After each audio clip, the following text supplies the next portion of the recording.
अब एक और सवाल है हमारे पास, इसमें देखें, इसमें हमारे पास x to the power m divide by x n आ रहा है, यानी दोनों ऊपर नीचे दोनों तरफ हमारे पास क्या आ रहा है, पावर आ रही है m और n माइनस वन। ठीक है, इसको भी हम बाइनोमियल से ही एक्सपेंड करेंगे।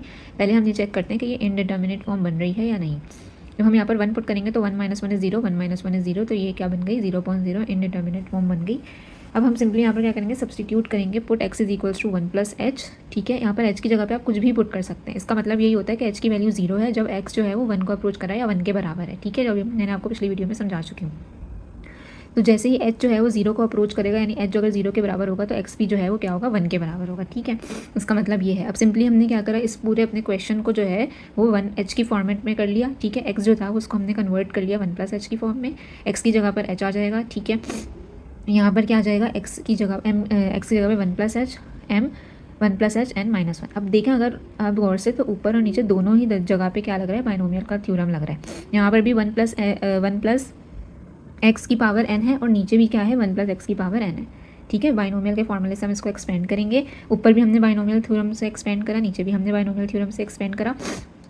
ऊपर हमारे पास क्या बन जाएगा, ये 1 plus m h plus m m minus one upon 2 factorial h square, फिर plus m m minus one m minus two over 3 factorial h cube plus so on. ठीक है, और माइनस वन जो था वो एज इट इज़ आ गया। ठीक है, इसी तरीके से डिनोमिनेटर में क्या बन जाएगा, यहाँ पर पावर n थी तो यहाँ पर आ जाएगा 1 प्लस एन एच, फिर plus n n minus one over 2 factorial upon h square, plus n n minus one n minus two upon 3 factorial h cube plus one and so on, फिर minus one as it is आ गया। ठीक है, अब simply हम क्या करेंगे कि इस 1 को और इस 1 को, इन दोनों को कैंसिल कर देंगे। यहाँ भी कैंसिल हो रहा है, नीचे भी कैंसिल हो रहा है। ठीक है, हमारे पास खाली क्या टर्म बच गई, ये टर्म्स बच गई।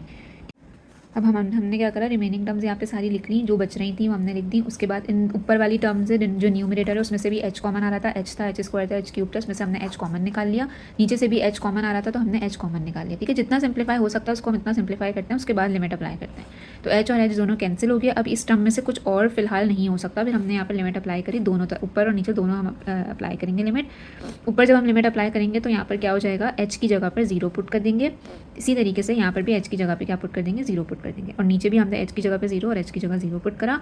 ठीक है, लिमिट अप्लाई हो गई है। लिमिट अप्लाई करने के बाद इसको जब हम सॉल्व करेंगे तो ये पूरी टर्म कैंसिल हो जाएगी, मतलब मल्टीप्लाई होकर 0 हो जाएगी।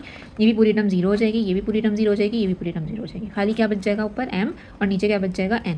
ठीक है, तो ये हमारा जो आंसर आएगा वो क्या आएगा, m अपॉन n।